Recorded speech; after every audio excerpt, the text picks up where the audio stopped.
Hi, I'm Danielle Hartman.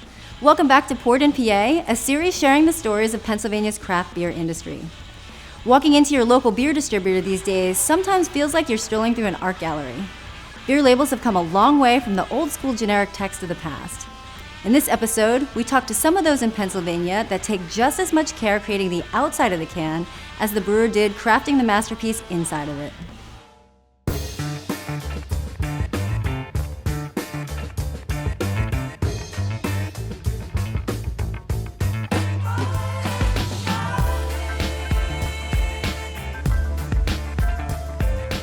Artwork is super important on the can because you see something bright or something funny or something that just interests you, you're more inclined to pick up that 4-pack, read it, see what it is, and take it home with you. As many people in the industry now that are canning, and you look at the shelf, you see something that catches your eye, you're much more apt to buy that can, even if it's something that you may not like or you may not know who the brewery is.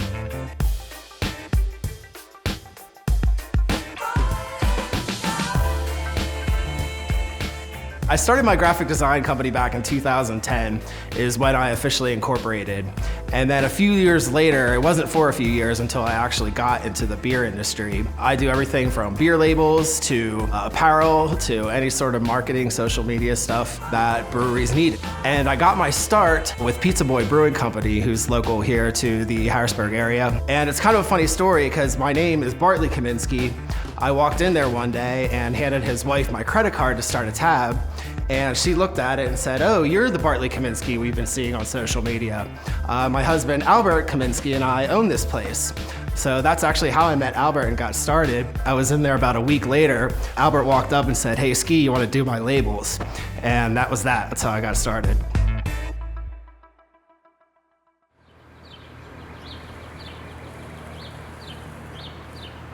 I went to art school before opening a brewery here.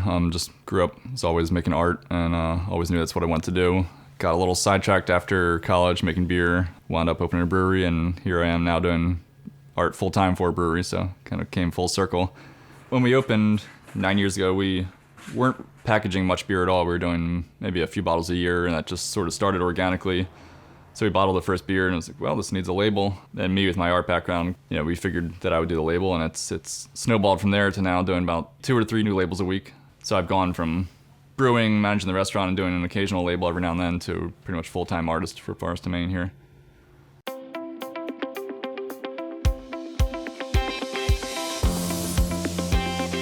So I do all the canning designs, but I also run our social media account, so Instagram, Twitter, and Facebook. I do our weekly newsletter, and I make sure that everything online is up to date. Most of what I do is make sure that the people who love Grist House know everything that's going on at Grist House.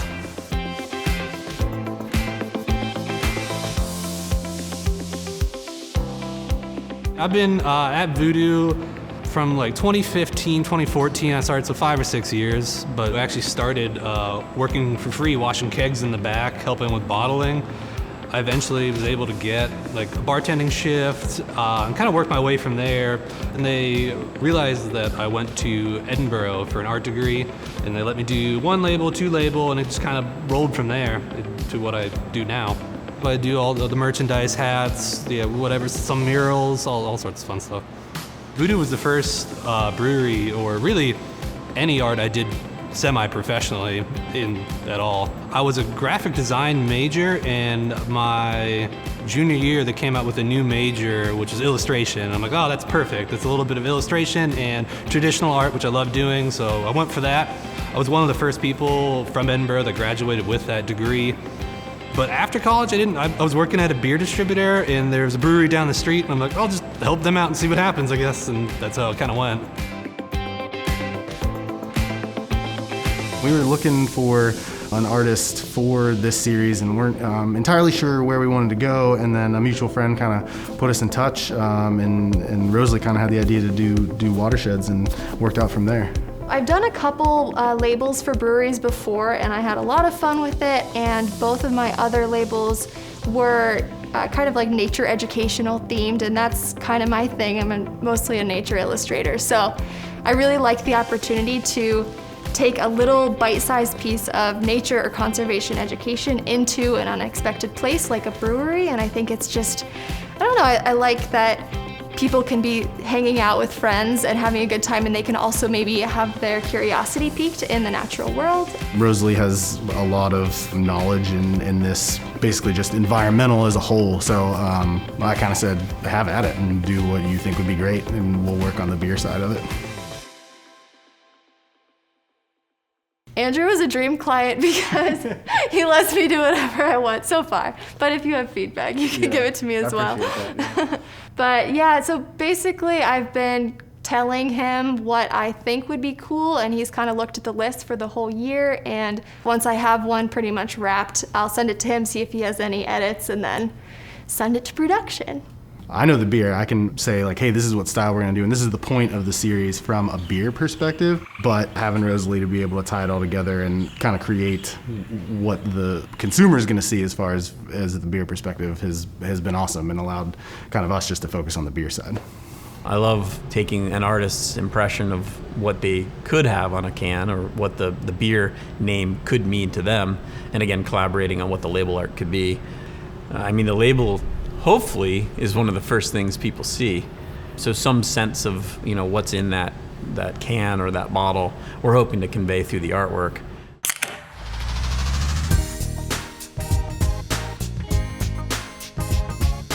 None of us are artists. And so what usually happens is Pat or myself or the brewing staff, they'll come up with an idea. We'll usually sketch it really roughly.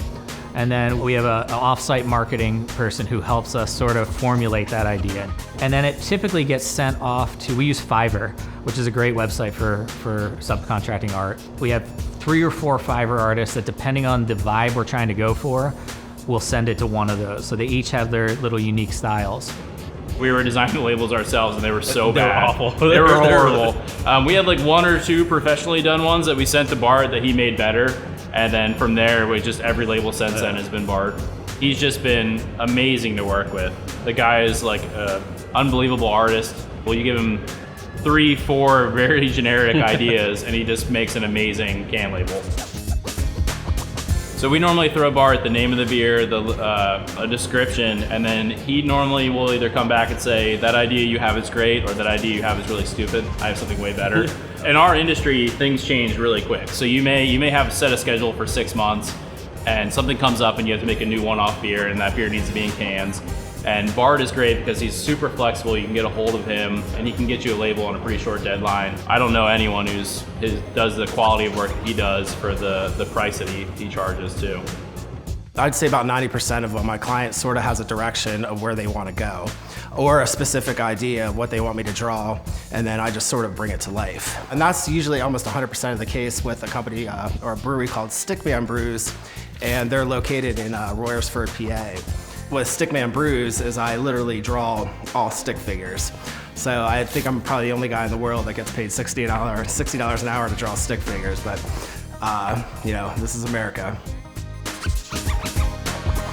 We use Bart from Headz to do all of our label design. He's absolutely fantastic. So basically we get an idea of what we kind of want to see it look like, and then we send it off to him, and then he does a fantastic job and sends it back to us.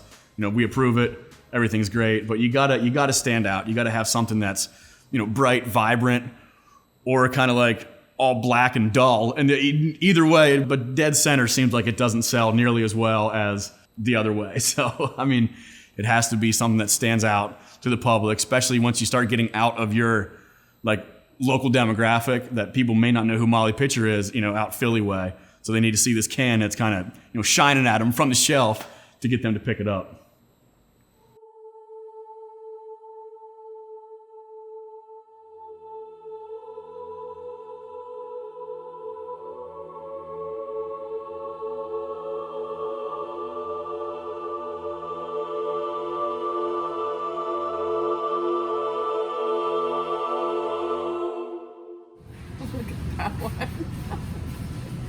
It's funny because it seems you get some breweries that go for the real sleek design. One of my favorites is Montauk Brewing. They have a couple of different designs. All the cans look very similar, just different colors. They're sleek and beautiful. And then if you're not going to go that direction, which we very clearly didn't, as fun as possible is kind of the goal.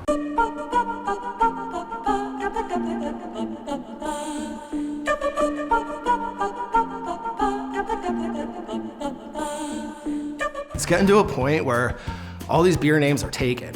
So people are just starting to become more and more creative with their beer names, and they're starting to get way more outlandish than they used to be, which is actually pretty fun for me because it provides new challenges.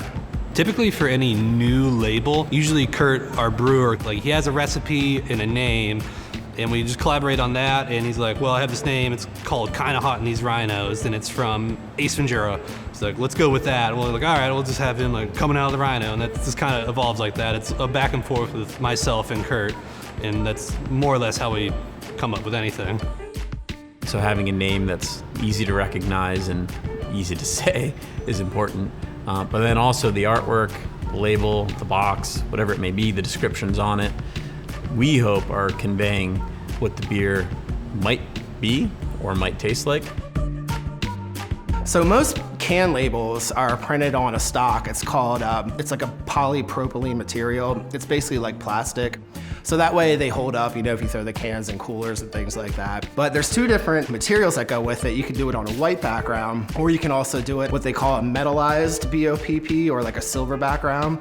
With the metallized BOPP or the silver stock, you can do opacity layers with different colors, and it allows the silver of the label to show through and gives your label like a metallic look. So that's one of my favorite actually techniques to work with these days, and I've been noticing that trend more and more. I love printed cans. Like if you look at a can that's like fully printed from the manufacturer, they just look amazing. And that's like printed aluminum, lithographed aluminum. But that's tough. Really high quantities, really high capital. Very few small breweries produce enough to ever be able to command that. So we started using metallic BOP for our stickers because it kind of mimics that idea of being a full design. So, you know, we do miss out on the top edge design, but at the same time, we try to keep it so it blends seamlessly into the rest of the can. So that's why you'll notice that a lot of our cans do have that more metallic silver background than any kind of full color, but we always try to have pops of color and other kind of wacky things in there as well.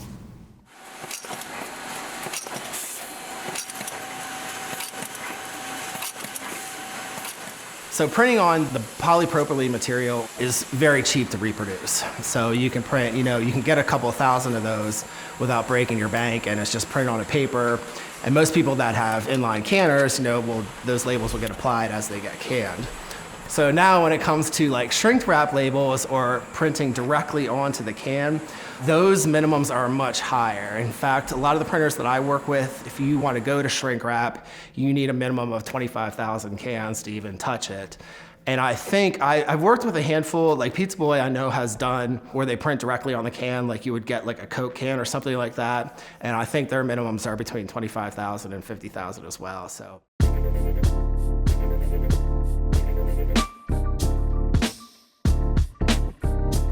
When I fully develop and come up with a label, it starts with like sketch pencil and paper, sketch things out to what I want, and I scan it in and I redraw a new sketch in Procreate. This is an iPad app, and then I send that to Kurt. If he signs off on like how I go, and then I just continue in Procreate, then I export that to Photoshop and then to Illustrator for my final wrap up of the label. I used to actually sketch out things on paper, and then what I would usually do is just take a picture with my phone, get it on the computer, and then go right to Adobe Illustrator to start redrawing. I usually don't need to draw things on paper first anymore, so usually what I'll do is I'll start right in Illustrator, especially if I have to draw a figure or an object or something to go on the can, and I'll get that nailed down first. I'll draw all my objects in Illustrator, and then I go into Photoshop where I add the color and then add all the effects to it as well. So you have a couple different ways of making beer labels these days. The bottle labels are still somewhat the same, where it's like a very traditional start with a sketch and then go in watercolor and finishing with pen and ink. That's like a finished piece of art. That's like the way you see it on the bottle is the way exist in real life, whereas with some of the can labels, there's a little bit of digital manipulation in there and much more room for play. You know, sometimes I'll make some watercolor imagery and then scan them in and kind of make a collage in Photoshop where I'll cut out shapes or different elements, and then I can move them around, and what you see on the can may not even exist in real life. It's just a digital composite. So my process for creating a label is pretty much, it starts with a lot of research. So I'll kind of piece together a few of my reference photos into a sketch, and I've been working pretty big on this series because I would love to have a show with all these pieces. So I've been doing them all in 16 by 20 inch pieces so they're consistent and they look all good together.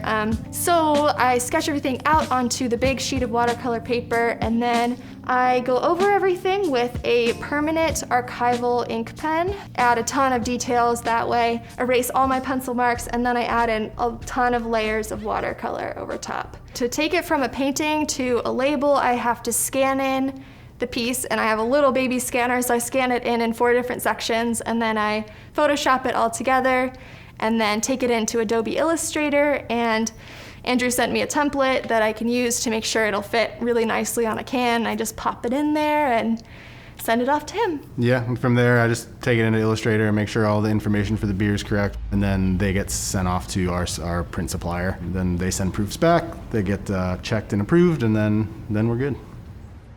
So once I finish a label, I have to log into Cola's online from the TTB, and I have to submit a form with the information about the beer, like the style, all that stuff, an image of it, and they have to make sure all the proper parameters are met, like government warning has to be written a certain way, the volume has to be there, alcohol content, all that stuff, your brewery name, address. As long as that's all in order, they don't really care about the artwork per se, unless it's coconuts.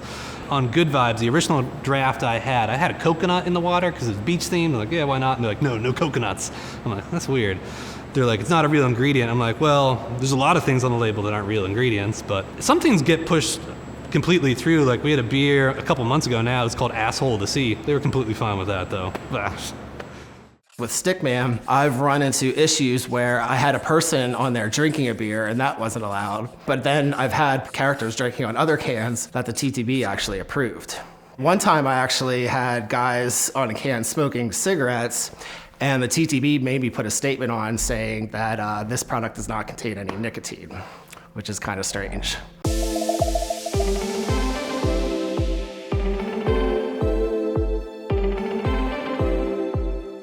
We realized early on that as we walked through grocery stores and distributors ourselves, that we often bought the product based on the artwork catching our eye. That's what sells, you know. Once they crack it open and taste it, that's what's gonna get them to buy it again. But that initial buy is almost always gonna be on, did it catch my eye? We sell most of our beer on the shelf, so whether it be in a cold cooler at your local bottle shop or independent beer distributor, like you're gonna go in and see it on a shelf. So it is critically important that you not only can see that individual beer, but also we like the idea of putting all of our beers on a shelf together and it has some sort of sense of what Tröegs is. So you can get an idea of what, if you've never heard of us before, you get to know Tröegs by looking at the artwork, by looking at the beers that are there, and really get a sense for who we are as brewers through the art and then also through the beer. And actually what I usually encourage breweries to do with their labels is to pick a part of their label and make sure that their logo and then the information about their brewery and everything stays in the same spot. And then they can use the rest of the label to do whatever they want. So most of the time, any branding information I encourage to keep it in the same spot on the label and also keep it consistent across all your cans. So that way, even if you have different designs or maybe even different artists, at least your branding is always there. So the customer will always know to look for it. I think initially when I first started making labels, I didn't know how to proportionally fit things in a way that was kind of pleasing to look at or displayed all the information in a nice panel on a shelf. I think as I've gone, it's sort of been a little bit easier.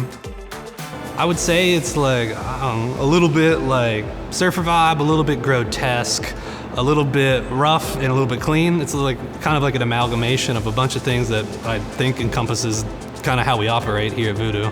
The guy who runs our bottling line, his name's Mike Stacy, and every time he's like, oh no, this label makes me feel really uncomfortable. And I'm like, oh, it's perfect then. we really like to do some loud, crazy can designs, because once they get out there, I know I'm gonna see it all over the internet if they're fun. So it's really, really important that the things are fun and cool.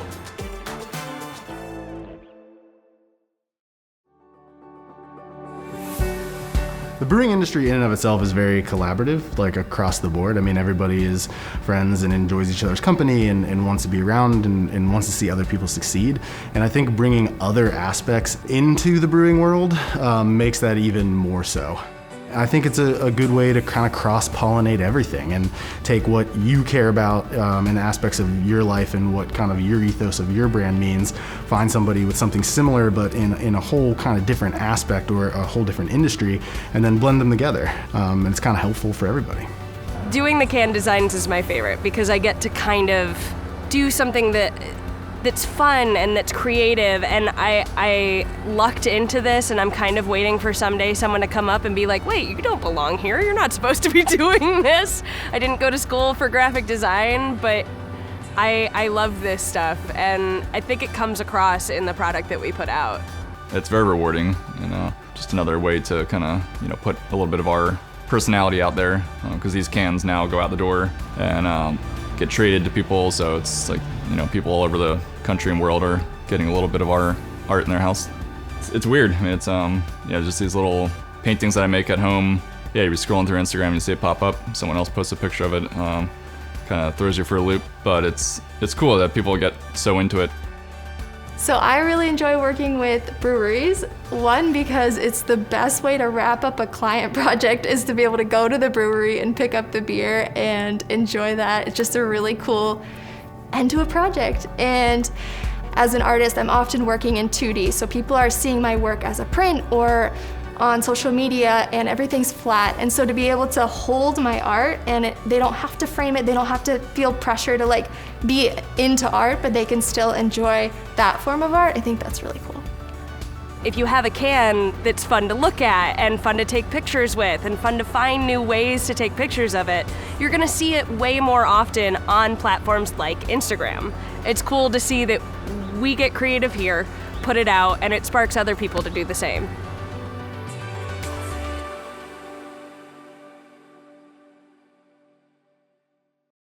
Pittsburgh's Dancing Gnome loves to use label art to highlight a cause or raise awareness.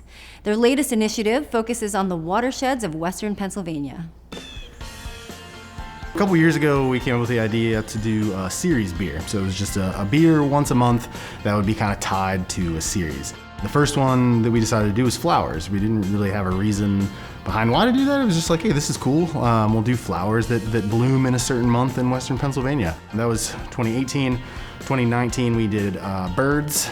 And then 2020 was the first year we partnered with a nonprofit, which was Tree Pittsburgh, to do trees in and around Pittsburgh, both native and brought in for the urban environment. So we really enjoyed that and getting to kind of work with an organization and have very curated artwork for those and be able to help our consumers get to know that organization a little bit better. So this year we're doing the Western PA watersheds and kind of the ecosystem that surrounds them. And that's kind of where Rosalie comes in doing all the art. The project focuses on the whole Ohio River watershed. We wanted to focus on what could a super healthy watershed in Western Pennsylvania look like. And some of the species that we're going to be featuring are endangered species, so you probably will never in your lifetime see them when you're out and about on a hike, but they're there. And it's just kind of nice to sit back and imagine if we had a super healthy restored ecosystem here, what could it look like? That's a huge part of kind of being in this urban landscape, is that we have these small environmental areas to go and enjoy. And I think that what 9 Mile Run is doing is something that's not thought about a lot from a consumer standpoint and general population standpoint, but it is out there and it is important, and so I think that just by having greater visibility by putting out this beer and saying hey, there's somebody working towards actually bettering this park that we have, it could be something that they didn't even know that existed in the first place. So even if it's only a handful of people that want to get out and get involved, now they know who to contact, where to go, how to learn more about it. 9 Mile Run Watershed Association is a nonprofit organization that works in Pittsburgh, and they're specifically trying to clean up Frick Park, bring back the beavers, which are actually really good for stream habitat, and they do all sorts of really cool projects. I think they're really fun to partner with because there's a great action item there. People can learn about them, hope maybe through us, through our series, and then they can maybe go volunteer in person one day or take one of their stream walks that they do where they try to identify plants that are growing along the stream. So I think it's just a really cool, hyper-local organization to work with. If you're looking to get your hands on one of the beers in the Watershed series, you're gonna have to come to Dancing Gnome. Pretty much everything we're doing is just direct to consumer, a handful of spots around Western PA. Get our products so you might be able to see it in a specialty bottle shop. And we release them once a month, typically the 3rd or 4th Thursday or Friday of each month. So try to put it out there ahead of time so anybody who's interested can see them, but they'll be out there at least through December.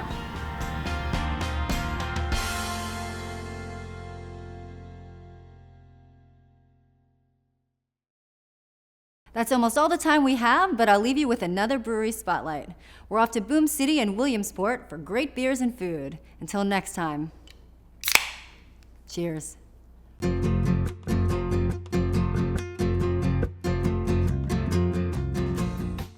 He already had a establishment called Two Boys from Italy up on the boulevard, and I was home brewing, and we'd come over my house, we'd polish off some beer, and we said the craft beer revolution is getting ready to roll, and let's try to figure something out. My wife and I started getting into drinking craft beer. He was making it, and his was good, and I threw the idea together, we should do something downtown. I mean, I already had a restaurant established, an Italian restaurant pizzeria, and I just thought if we could find something downtown, we could make it work for sure. And then we went with it. We opened up here in 2016, the end of it, December of 16. Well, especially since COVID, our business has really grown. We stayed open, did takeout and delivery and pickup, and one of the few places that stayed open through the pandemic, and we really picked up a lot of business from that. So our mug club is slowly growing again, and we're getting busy. We built the brewery around the restaurant because this area, you need people go out with their families, they go out to eat. It's one of the big things down here, and so we designed a menu that's basically a scratch menu. I mean, we do everything from scratch. So from our Italian food, it's homemade, the pasta, the gnocchi, everything. We do it all. Our dressings are all homemade, our bread, everything. We do everything from scratch. We have 2 key specialties. One is our USDA prime grilled pork ribeye. It's done in a sage reduction. It's a prime cut of pork, cut with a teaspoon. It's remarkable. It's one of our favorites, one of the house favorites, probably one of the biggest sellers we have. And then the other one is we have a 20-ounce hand-cut, grass-fed, grain-finished fillet, which nobody around here serves a 20-ounce fillet. So that's one of our big ones. So if you want a nice charred steak and a big piece of meat, you're coming here. And they come here all the time for it. And then we built the beer around that, and they both work together. People come in to eat, they're gonna drink. They come in, they want to drink, they can come in and drink and not eat if they don't want to, but it made sense, so. We have 5 staples on and 3 rotationals that we call our Boom Rat series, and 5 regular beers are Pilsner, Raspberry Wheat, which is the very first beer I ever brewed, and that's taken 2 prizes at the State Farm Show competition, a 3rd and a 2nd. We brew our porter, our 2 IPAs, the Hazy and the Log Jam, and then of course the rotationals. Every summer I get to half the Weissen out, and then we do a pumpkin, which is very popular. But yeah, the beers are very simple. Not a lot of IPAs. A little bit something for everybody. Our Pine Street Pilsner is named after the street that we're on. Our Muddy River Porter is based upon a muddy river when it floods, and the last raft, Raspberry Wheat, which was our most popular, was named after the last raft that went down the river. Back in the late 1800s, we were the lumber capital of the world. They were clear-cutting the mountains, floating them down creeks and down the river into these things. They called them booms, and then from there to the mills, and they shipped them out west to build the West. And the name came from all the booms across down the river. We had the most millionaires in Williamsport than anywhere in the world. And then, of course, that all broke up when rail cars started, so.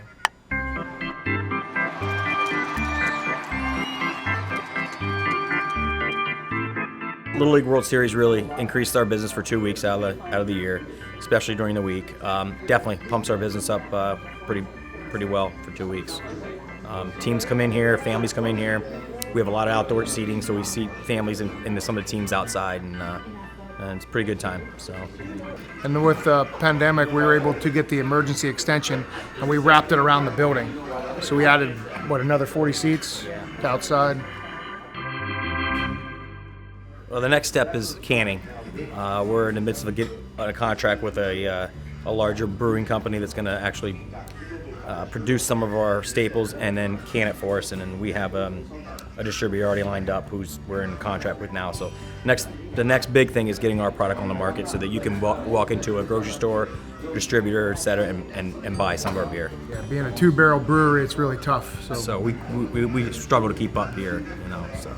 The community knows us as a local family restaurant. They will come in here. It's not specifically a bar or, just a drinking location. I mean, we're night times we're full. I mean, we're busy. And they know they can bring their families in here. We have live music on the weekends every Friday and Saturday all year. We developed a huge regular following. I mean, we have a lot of regulars that come in, if not more than once a week, twice a week. You know what I mean? So some 2 nights in a row. Yep. I mean, people just we got a good following. So.